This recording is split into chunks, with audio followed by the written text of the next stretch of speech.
Meus amados irmãos, a paz do Senhor, já quero louvar a Deus pela vida de cada irmão da nossa classe Abraão, obreiros da nossa congregação em Alto Castro, também pela vida do nosso superintendente, presbítero Tomás, e pela vida do nosso pastor, pastor Alvani. Espero que os irmãos tenham tido uma noite de sono abençoada e que estejam tendo um dia também abençoado nesse lindo sábado ensolarado. Nós estamos aqui para mais um devocional, o último devocional orientado pela nossa leitura complementar da revista Betel, da Escola Bíblica Dominical, que hoje está no livro do Atos dos Apóstolos, no capítulo 7, apenas o verso 9 e 10, que eu vou ler para os irmãos.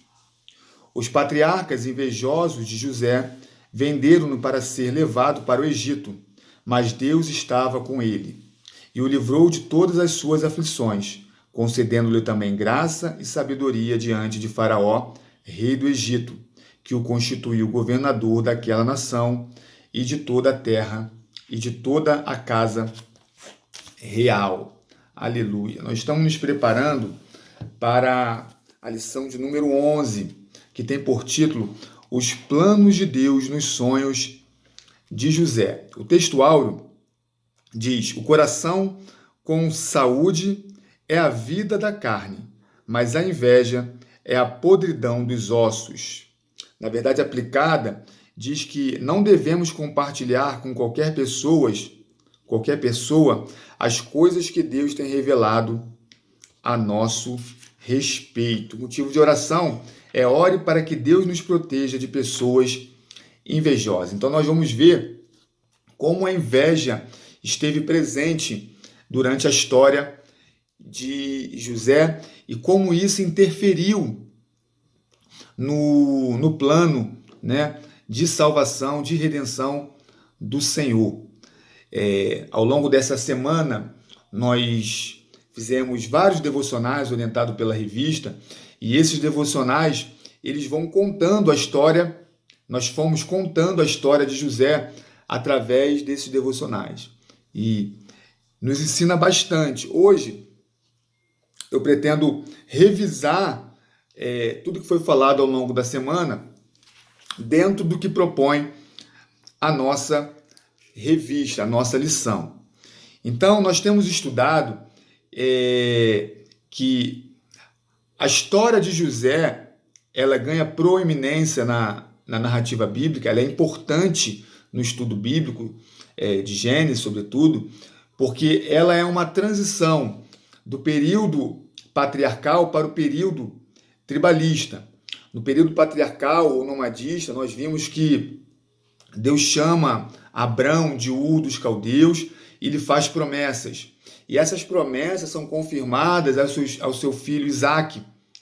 E Deus escolhe Jacó, em detrimento de Esaú, e confirma essas mesmas promessas feitas a Abraão e a Isaque, seu pai.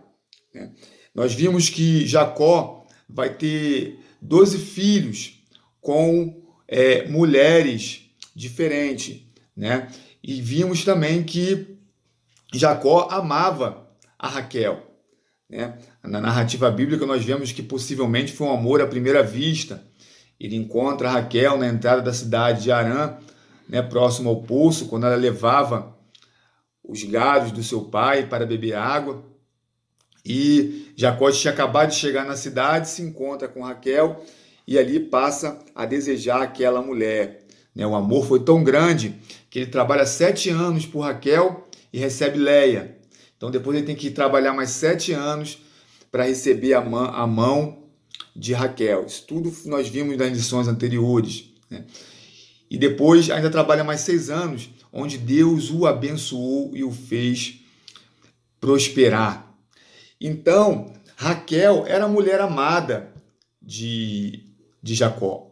Nós vemos que Leia, ela foi muito abençoada por Deus, gerando Judá, que vai dar continuidade à linhagem messiânica, à árvore genealógica de Jesus. Inclusive, por esse motivo, é que há um parêntese na narrativa bíblica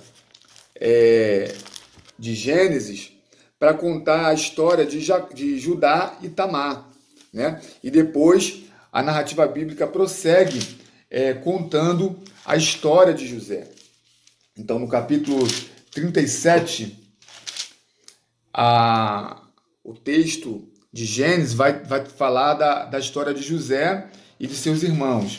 Já no capítulo 38, o texto bíblico, Moisés dá um parêntese para falar de Judá e Tamar, né? Para que a gente possa entender a genealogia de Cristo. E no 39, ele volta a falar de José, já retomando José na casa de Potifar. E assim prossegue até o término do livro de Gênesis, onde nós vamos entender como o povo de Deus se tornou cativo no Egito. Então, a história de José também é importante porque ela vai fazer essa conexão do período patriarcal para o período tribalista. Deus vai levantar Moisés futuramente para tirar o seu povo do Egito, e no livro de Josué e de Juízes, eles vão ocupar a terra prometida. Deus tira o seu povo da terra de Canaã para levar ao Egito. Então, a história de José vai contar como Deus tira o seu povo de Canaã e leva ao Egito, para depois fazer voltar o povo do Egito à terra onde eles estavam. Isso é maravilhoso, irmãos, porque quando o povo estava em Canaã, ele era peregrino. E quando Deus leva o povo do Egito para Canaã novamente, Deus leva para eles conquistarem. Que coisa maravilhosa! E aí, Deus tira o seu povo do Egito com mãos fortes e poderosas. E quando eles estão deslocando em direção a Canaã novamente, antes de eles chegarem em Canaã, a glória de Deus chegava primeiro, porque eles sabiam que o Deus de Israel era um Deus de batalha. Louvado seja o nome do Senhor. Que coisa maravilhosa. Então, antes de iniciar a batalha de ocupação, aquele povo já temia o Deus de Israel, porque com mão forte tirou o seu povo da escravidão do Egito. Então, essa é a tônica. E nós vemos que um terrível sentimento de inveja predomina a história bíblica de José. O fato de Jacó amar a Raquel e José ser o primogênito de Raquel, né, faz com que Jacó ame mais a José do que aos seus outros 11 filhos. Nós vemos que o comentarista vai tratar desse assunto. É comum, é natural que os pais tenham algum tipo de afinidade com os seus filhos, com um filho especificamente, dado alguma característica, né? Às vezes o filho ele vai expressar alguma personalidade, algum caráter que se identifica muito com o do seu pai ou da sua mãe, isso é natural. Mas o amor aos filhos precisa ser pela condição paterna. Você ama os seus filhos de maneira igual, porque todos eles são seu filho. E é assim com Deus para conosco, né? Nós vemos que tem irmãos que têm uma determinada característica, uns são mais falantes, outros são mais quietos, uns são mais extrovertidos, outros são mais contidos, né? As personalidades na igreja são diversas. E entre os irmãos, às vezes, não deveria acontecer, mas muitas vezes essas diferenças de personalidade podem gerar algum atrito, né? O irmão é assim, o irmão é assado. Mas aí, querido, Deus ama todos da mesma maneira. Sabe por quê? Porque em Cristo Ele é o nosso Pai. Aleluia! Porque em Cristo todos nós somos feitos filhos de Deus. Tem um texto bíblico no Evangelho de João que eu acho fantástico, que é João 11, né? Evangelho de João, capítulo 11, que fala da ressurreição de Lázaro.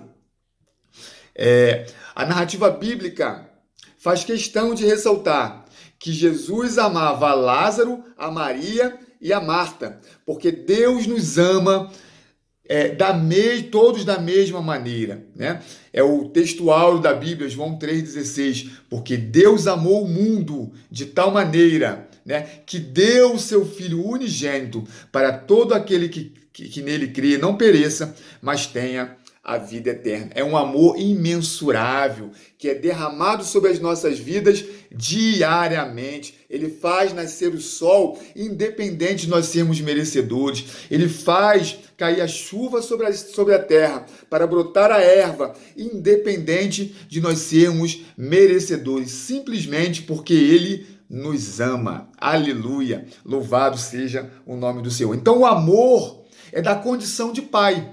A afinidade pode ser que tenha para um ou para outro pela sua característica, mas isso fica caracterizado na história de José quando seu pai lhe dá uma túnica de várias cores, de mangas largas, né? Alguns chamam de vestes reais, né? Imagina que Jacó, quando se apresentava aos seus irmãos vestido com aquela túnica, ele se destacava diante dos seus irmãos. Então, Jacó estava dando uma condição diferente dentro da família, né? E isso fez nascer no coração dos seus filhos um sentimento de inveja.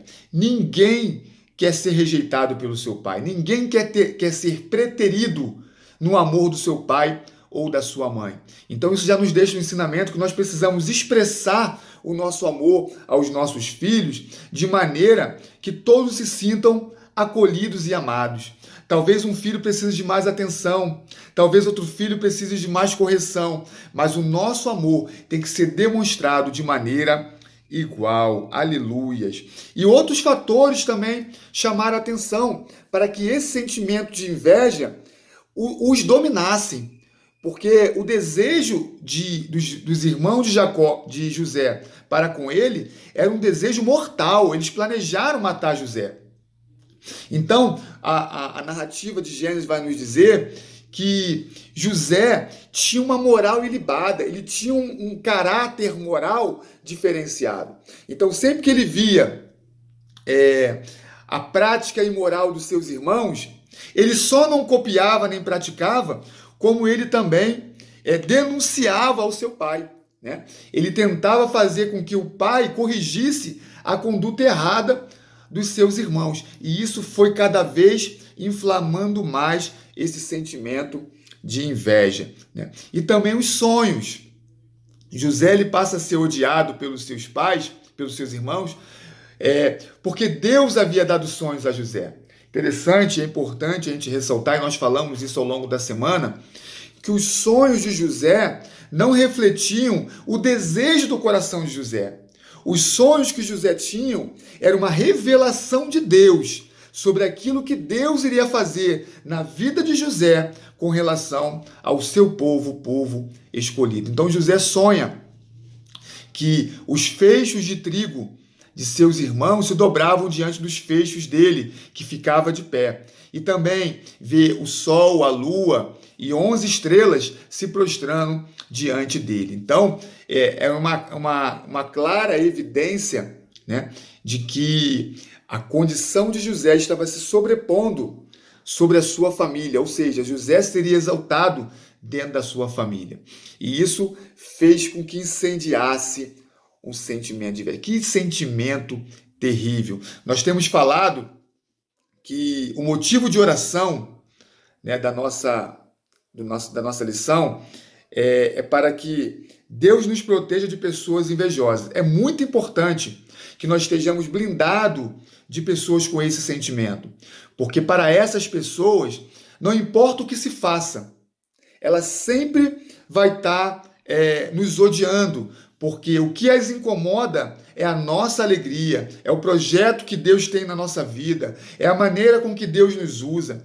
Mas nós falamos também que é muito importante nós orarmos para que nós também estejamos protegidos desse sentimento, para que a gente possa entender que Deus usa o nosso irmão de uma maneira especial que cabe a ele, não a nós, que Deus levantou pessoas para fazer obras que não é a gente que vai fazer, é aquela pessoa que vai fazer, para que essas diferenças dentro da obra de Deus, dentro da nossa família, dentro da sociedade, não venha criar em nós esse sentimento tão demoníaco que é a inveja. Então, é como diz em Provérbio 4:23, que nós meditamos ao longo da semana, né? De tudo que se deve guardar, que a gente venha guardar o nosso coração, porque do nosso coração saem as fontes da vida, né? Aqui o Salomão, ele está expressando em sabedoria que o coração é o centro do controle das nossas atitudes. Daqui provém o que vai nos impulsionar a realizar.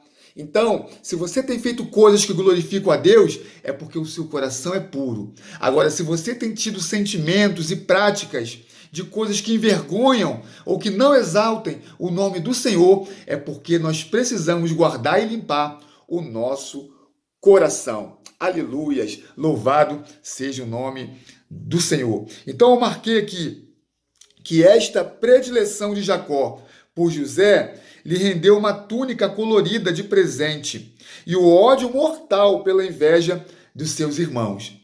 Então, nós também temos que refletir sobre a necessidade de nós, como pais, estarmos sensíveis, não só como pais, né, mas como esposo, como esposa, né, dentro da função familiar. Nós precisamos estar sensíveis à condição da nossa família. José tinha um barril de pólvora dentro da sua casa, prestes a explodir, e não se deu conta disso. Todas as atitudes de Jacó com relação a José fazia com que se inflamasse ainda mais a inveja e o ódio dos seus filhos para com José. É interessante que quando Jacó manda José ir até os seus irmãos que cuidavam do seu rebanho, é como se Jacó estivesse mandando José para a morte, sem que tivesse percebido. Era responsabilidade de Jacó perceber que o clima dentro do seu lar estava terrível e agir, né, com a ajuda de Deus, para que a paz do Senhor estivesse na sua casa. Então faltou sensibilidade. Irmãos, nós precisamos pedir isso em oração, que Deus venha nos guiar a nossa família, venha nos dar sabedoria para administrar a nossa casa, para que esses males não estejam dentro do nosso lar. Eu grifei aqui também, há também ódio, inveja, problemas no relacionamento familiar, competição. Vemos que a família de Jacó, com a chegada dos filhos de diferentes mulheres, a harmonia ficou abalada. É interessante que dos patriarcas, apenas Isaac teve um relacionamento monogâmico, né? Isaac amou Rebeca de uma maneira especial. É lindo ver a história de como Isaac recebe Rebeca. Assim que ele recebe, quando ela é trazida pelo servo do seu pai, ele pega ela e coloca na tenda da sua mãe. Colocar Rebeca na tenda de Sara é o símbolo de que ele estava dando a Rebeca a honra que pertencia à sua mãe que havia morrido. Rebeca veio substituir a matriarca da família. Oh, glória! Então, quando nós somos obedientes ao Senhor, as bênçãos de Deus repousam de maneira especial na nossa vida. Foi a palavra que foi ministrada ontem, né, pela nossa irmã Amanda, né? Quer ter uma vida abençoada? Tem uma vida obediente a Deus na sua palavra. Então nós vemos que Abraão teve problema familiar por ter tido um relacionamento extraconjugal com Agar. E nós vemos que Jacó teve problema familiar também por ter tido relacionamentos extraconjugais, né? Então, eu marquei aqui também que imaturo para a vida e ingênuo em relação à maldade humana, contou o que viu, né? Não é tudo que Deus nos revela que nós devemos contar. Às vezes Deus nos revela coisas que é para nós sabermos, não é para nós relatarmos. Deus estava revelando a José aquilo que ele ia fazer na vida de José. Isso era para que José se consagrasse mais, para que José entendesse que tudo o que acontecesse na vida dele era projeto de Deus, mas isso não havia necessidade de se relatar para os seus irmãos. Certa vez eu estava aqui em casa orando e Deus me revelou algo especial acerca de um irmão que estava passando um problema aqui em Alto Castro. E veio no meu coração o sentimento de revelar ao irmão, porque Deus me revelou que estava cuidando de tudo. Eu estava orando pelo irmão e Deus me revelou que era para eu descansar o meu coração, que ele estava cuidando de tudo para esse irmão. E aí me veio no coração o desejo de contar para esse irmão, porque eu sabia que essa revelação traria alegria ao irmão. E aí Deus me repreendeu na oração. Falou, não conte nada, eu estou revelando a você. Aleluia. E por mais que o meu desejo... Aí teve uma vez que eu estava ministrando a palavra, pregando a palavra, essa visão que eu tive, essa revelação que eu tive, se encaixava na palavra, mas Deus não permitiu que eu contasse. Por quê? Aquela revelação foi para mim. Há coisas que Deus revela para nós. E conosco precisa estar guardado. Então, parece que os sonhos foi o estopim para que os irmãos de José passassem a tramar o mal contra a sua vida. Então nós vimos que a simplicidade deve andar de mãos dadas com a sabedoria, né? Então faltou sabedoria a Jacó de orientar a sua casa, de repreender os seus filhos, de disciplinar os seus filhos, né? Nós vemos no primeiro livro de Samuel, que Eli era um homem de Deus, sacerdote. Tu vê com que unção ele libera a bênção sobre a vida de Ana, né? Mas não teve sabedoria para exortar os seus filhos dentro da sua própria casa. Louvado seja o nome do Senhor. Mas também a simplicidade, né? José foi um jovem simples, mas também não teve sabedoria de entender que aquela revelação que Deus havia dado era para ele guardar para ele. Por quê? Naturalmente, esse tipo de revelação iria incitar uma contrariedade nos seus irmãos, sobretudo no primogênito, né? Que era o líder, né, da casa na ausência do seu pai. Aí você imagina, o José não era o caçula, né? Caçula era Benjamim, mas era um dos mais novos. Revelar um sonho que Deus iria colocar sobre o primogênito, né? Isso certamente traria confusão. E o sonho na cultura hebraica tinha uma conotação muito especial, né? Porque eles tinham essa coisa mística das coisas que era revelada em sonho. E aqui também fica o ensinamento, irmão. Nem tudo que a gente sonha é revelação de Deus, né? Às vezes, nós sonhamos com coisas que estão nos incomodando, nos inquietando, né? E aí a gente vai sonhar. E isso não reflete necessariamente que Deus está nos revelando algo. É por isso a importância de nós termos uma intimidade com o Senhor, para saber o que verdadeiramente procede de Deus. Então, no tópico 2, nós vamos estudar sonhos que parecem se tornar pesadelo. Então, quando José é enviado aos seus irmãos, primeiramente, seus irmãos tentam matar, né? Tentam matá-lo. E aí, Rúben, como primogênito, na condição de líder, ele vai falar, não vamos matar ele, vamos lançar ele no poço. Amenizou a dor do menino, né?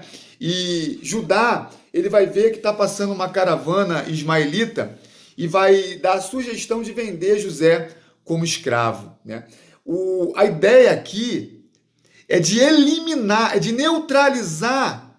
Isso aqui que a gente precisa entender, que é justamente esse ponto que é o canal de convergência de tudo que nós estamos estudando hoje, né? A tentativa dos irmãos de José, movido pela inveja, era de frear, era de eliminar, era de desconectar, desfazer, né, os propósitos que Deus tinha revelado a José. Se eles matassem, se eles lançassem na cova, se eles vendessem como escravo, aquilo que José havia sonhado não haveria de se cumprir. Então era impedir o cumprimento dos propósitos de Deus. Mas se Deus prometeu, ele é fiel para cumprir. É impossível impedir os planos de Deus na vida dos seus servos. Aleluia! Quem garante o cumprimento dos propósitos de Deus, irmãos, é o próprio Deus que fez as promessas. É o próprio Deus que idealizou os seus propósitos. Louvado seja o nome do Senhor. Então José vai passar por toda essa perseguição e humilhação. Através daquela caravana, ele vai parar no Egito, na casa de Potifar.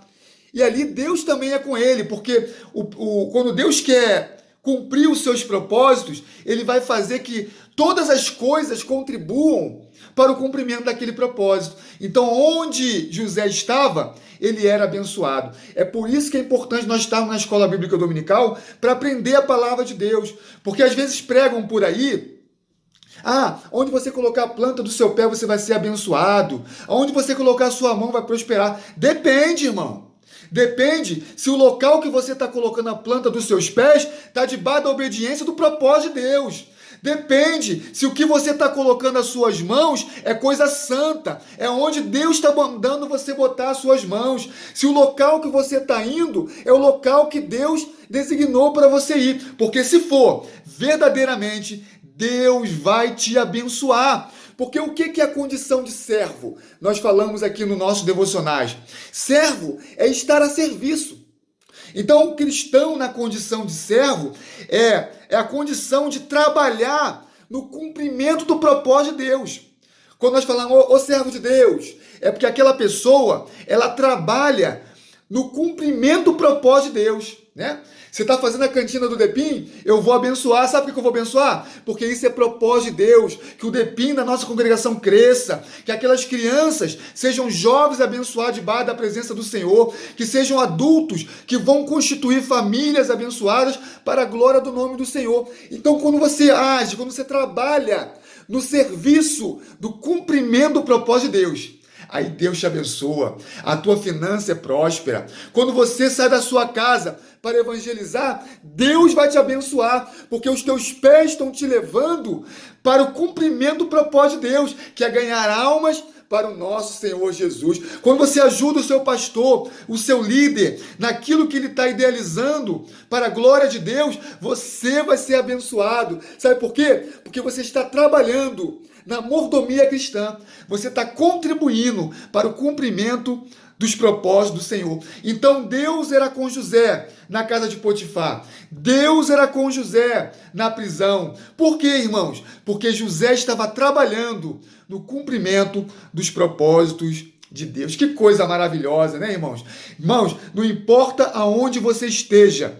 Ontem foi ministrado e eu anotei pela nossa irmã Amanda, né?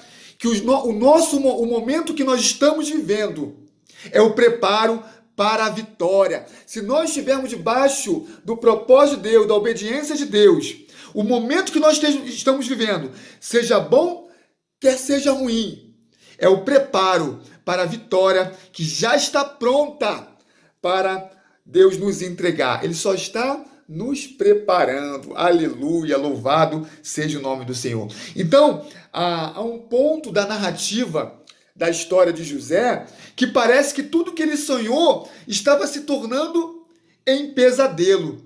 Mas Deus foi fiel em fazer abençoar José em tudo que ele tocava, em tudo que ele colocava a mão. É por isso que a narrativa bíblica faz questão de ressaltar que na casa de Potifar ele dominava sobre tudo, que na prisão ele dominava sobre tudo. O carcereiro não tinha mais que cuidar de nada, porque José cuidava de tudo. Aleluia! Louvado seja o nome do Senhor. Então, eu separei aqui no tópico 2 que diz assim: mas a verdade é que o sonho de José não eram frutos da ambição humana, mas sim revelação dos planos de Deus quanto ao futuro da família. José não queria ser grande na sua família. É Deus que escolheu José para ser grande na sua família. Meus irmãos, Deus te escolheu para glorificar o nome dele sobre a sua vida. Então, alinha os seus propósitos, os seus objetivos, os seus planos de vida, as promessas, os propósitos de Deus, que você vai ser abençoado em todas as áreas. É lindo, eu vi essa pregação há muitos anos atrás e eu guardei isso no meu coração. É lindo a oração que Ana faz ao Senhor. Ana queria ter filho porque Penina a irritava. Mas no momento que Ana alinha o propósito, o sonho dela, o desejo dela com o propósito de Deus, a vitória chega na vida dela. Quando ela fala, Senhor, se tu me deres um filho, eu entregarei para ti. Aí Deus cria nele mesmo a necessidade de um sacerdote, de um profeta. E abençoa Ana com Samuel. É assim que Deus faz. Deus, ele é autossuficiente. Ele não depende de nós para nada. Mas quando nós alinhamos o nosso desejo à vontade de Deus, ao propósito de Deus, ele cria nele mesmo uma necessidade para nos abençoar. Não foi assim com Davi? Né? Davi não queria ser rei, estava lá quietinho, cuidando das ovelhas do seu pai. Mas para abençoar Davi, Deus cria nele mesmo a necessidade de substituir Saul. E assim, Deus age na vida do crente. Louvado seja o nome do Senhor. Eu também marquei aqui na minha revista. O problema não eram as ambições de José. Ele não as tinha, mas as ambições dos seus irmãos. Pessoas que possuem uma ambição tóxica veem todo mundo como ameaça. Tem pessoa que quer o nosso mal, irmão, não é porque a gente está fazendo alguma coisa de errado, não. É porque o problema está nele. O problema não era José. O problema é que os irmãos de José estavam dominados por um sentimento tóxico, demoníaco. Eu marquei também, se Jacó tivesse neste caso a sensibilidade necessária, saberia que as coisas não estavam nada bem na sua família.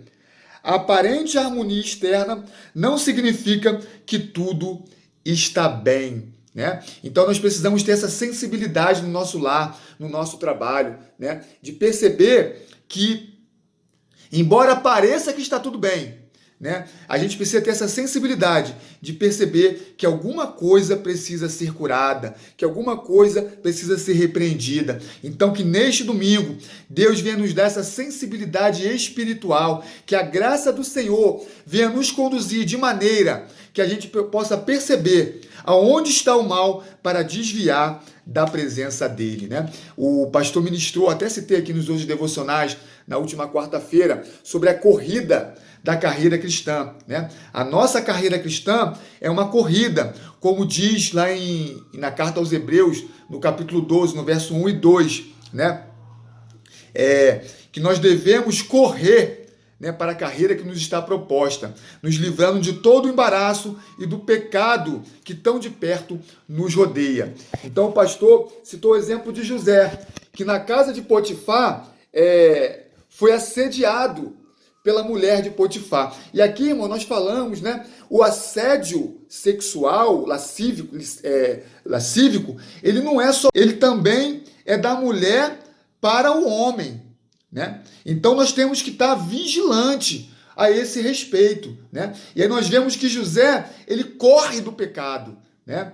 E assim nós precisamos correr, né, desses males que tentam nos fazer tropeçar. Aleluias, louvado seja o nome do Senhor. E no tópico 3 diz, preservado pela misericórdia.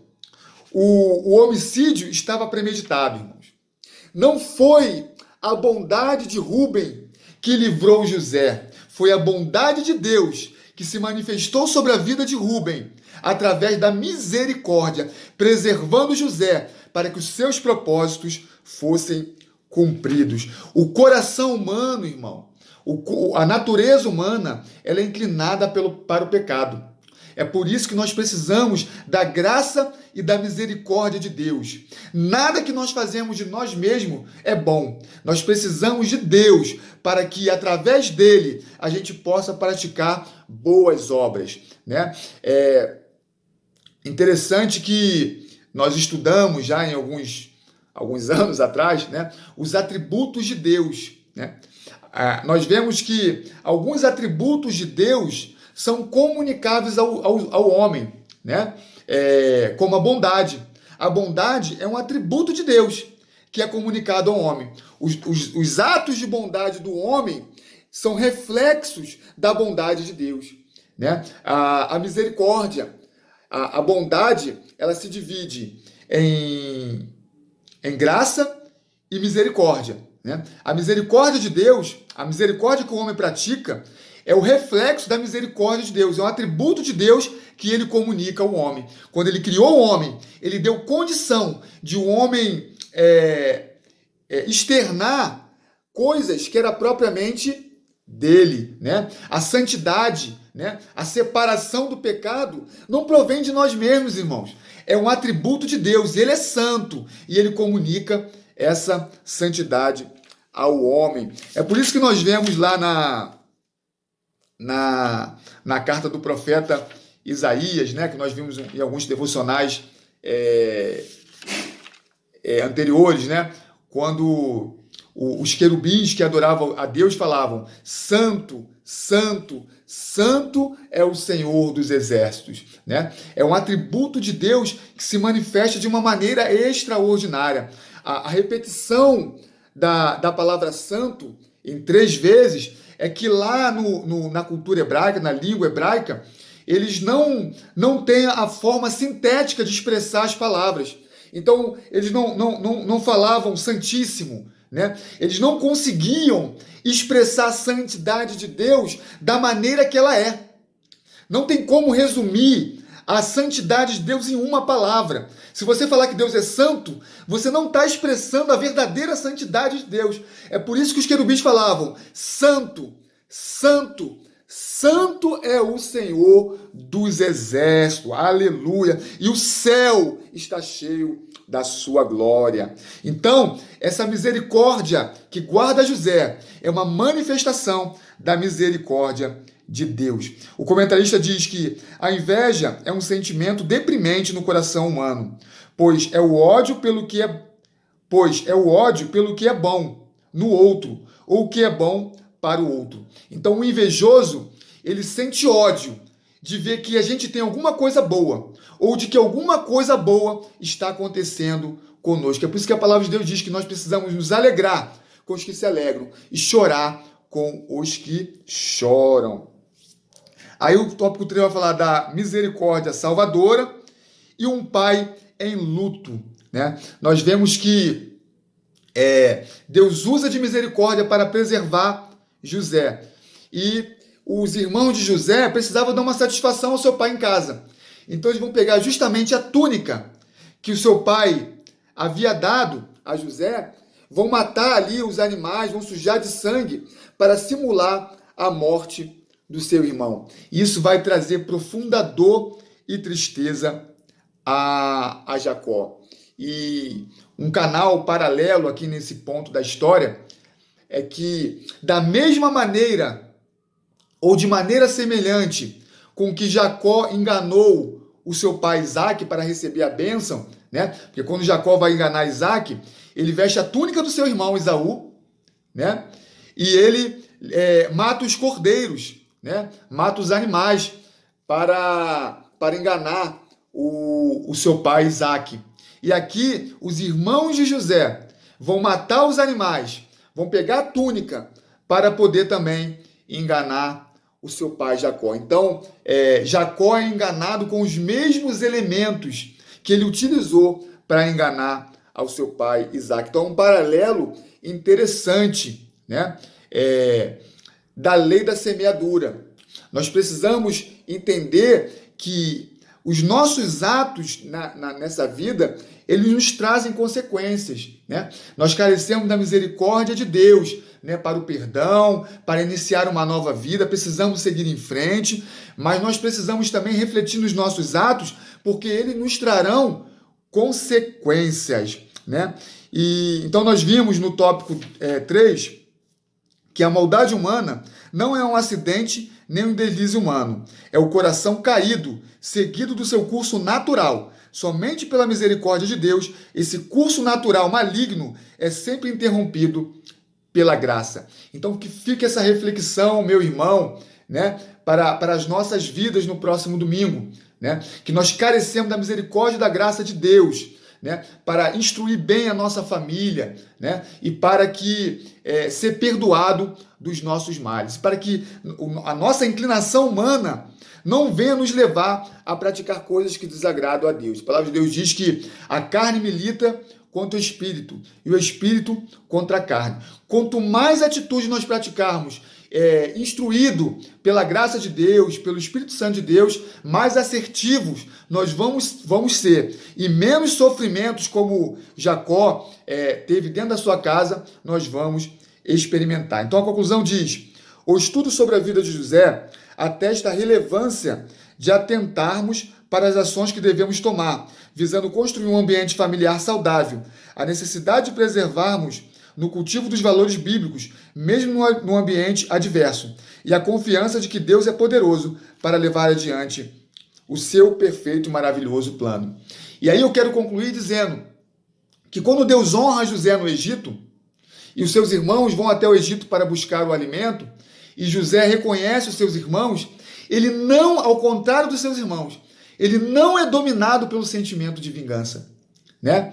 Ele entende que, foi o que a irmã, novamente falando aqui, né? A irmã pregou ontem, o momento que nós estamos vivendo é um preparo para a nossa vitória. José entende isso, que tudo que ele passou, Deus estava utilizando para proveito e preservação da humanidade. Era necessário que José fosse ao Egito, estivesse ali para poder preservar o seu plano e o seu povo. Irmão, então se José não conta o sonho para seus irmãos, Deus proveria uma outra maneira, né? Então é por isso que nós precisamos ser sábios no nosso agir, porque às vezes Deus vai cumprir os seus propósitos na nossa vida, mas às vezes nós acabamos experimentando experiências desagradáveis. Então que Deus possa falar melhor aos nossos corações, que nós possamos nos instruir na palavra de Deus, para que Deus venha cumprir os seus propósitos na nossa vida, para que nós possamos verdadeiramente vermos o nome dele ser glorificado em nós. Que a sua família, meu irmão, seja abençoada e que este ensino, que o ensino desse domingo venha te abençoar na condução da sua família, no nome de Jesus. É um breve resumo, né, para que a gente possa estar mais preparado para a lição de amanhã. Querendo Deus, amanhã nós estaremos lá com os irmãos, no mais uma lição abençoada da Escola Bíblica Dominical. Que Deus te dê um sábado abençoado, no nome de Jesus. Fique com Deus.